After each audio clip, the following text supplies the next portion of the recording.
I watch some of my colleagues eat, and I get a bit concerned about the junk food. One of the ways that I get around this is to make my own lunches. If I'm on call, I always have containers of food that I prepared that I know is nutritious and doesn't have preservative in them.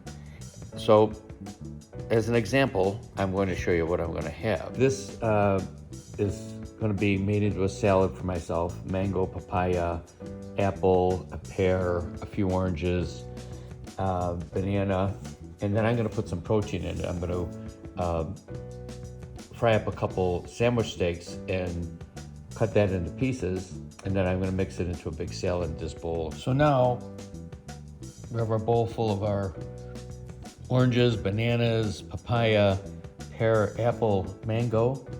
We're gonna put in some balsamic vinegar, a little bit of olive oil, a little honey, a little balsamic glaze, and then we're gonna put in our pieces of steak, and that'll be our salad. There we are.